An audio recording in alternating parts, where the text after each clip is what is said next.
Je m'appelle Madolomvin Babaseva, révérend pasteur inspecteur de la ville sainte, c'est-à-dire l'adjoint du représentant de la ville sainte.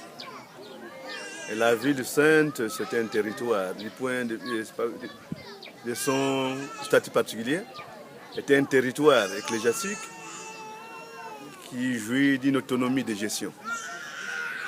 Parce que dans ce cas, elle est indépendante de l'administration ou de la gestion de la République démocratique du Congo. Elle est dirigée par un représentant légal deuxième suppléant, qui a rang du président du collège exécutif national.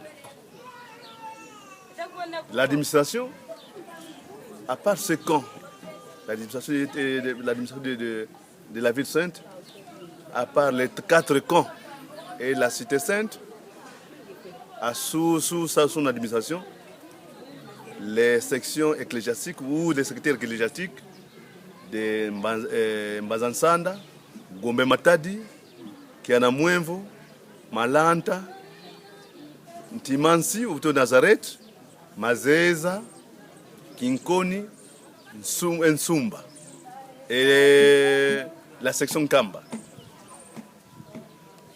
De sa structure, la ville sainte est composée du chef spirituel et représentant légal de l'église kimbanguiste, du cabinet du chef spirituel,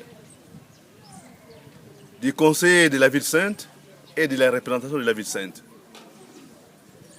De la représentation de la ville sainte, et puis il y a les conseils de la ville sainte. Les conseils de la ville sainte est composé du représentant de la ville sainte, l'inspecteur de la ville sainte, les secrétaires exécutifs de la ville sainte, les chefs de département ou de division, les pasteurs des sections des secteurs ecclésiastiques, les chefs des mouvements, associations et services au niveau de la ville sainte. Et la représentation de la ville sainte est composée du représentant de la ville sainte, l'inspecteur de la ville sainte et le secrétaire exécutif de la ville sainte. Presque c'est ça.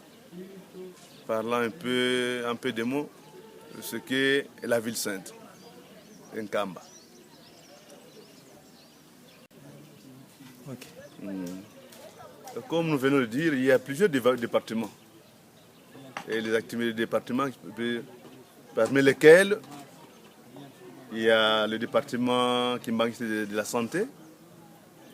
Nous avons l'hôpital, les centres hospitaliers Kimbanguiste et Masesa Kikunga, qui coordonnent aussi certains centres de santé au niveau de la juridiction de la ville sainte.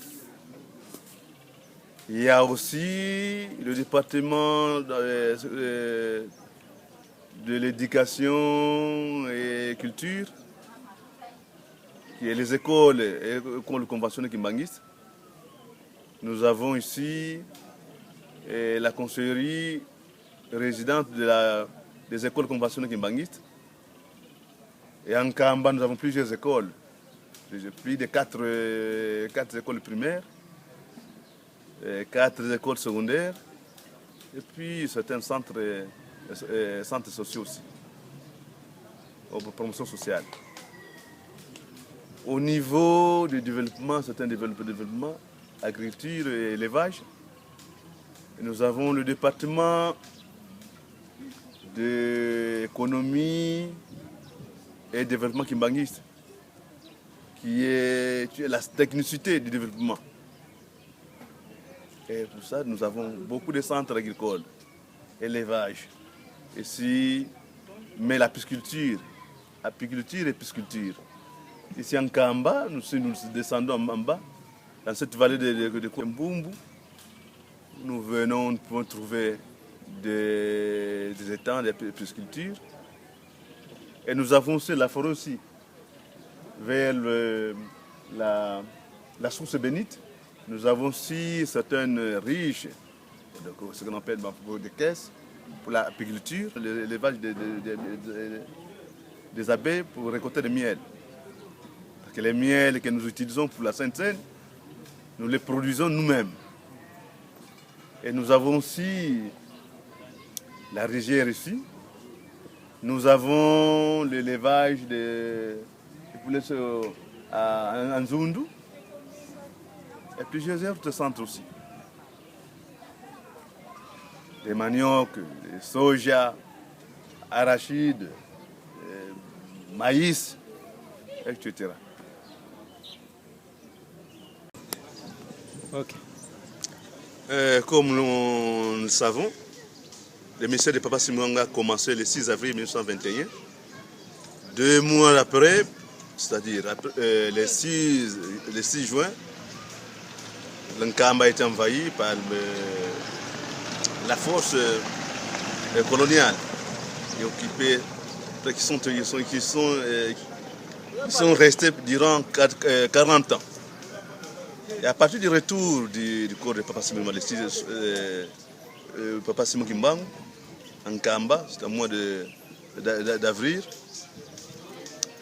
disons le 3 avril, Papa Simon Kimbangu, le corps qui était arrivé en Kamba, il y a fui de pèlerins.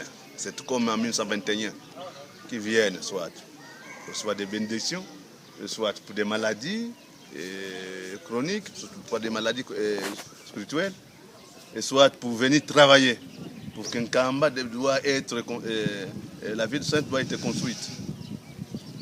Et pour se préparer pour venir, soit pèlerin ou pour les travaux, ou des visiteurs, doit se munir, il y a certaines conditions.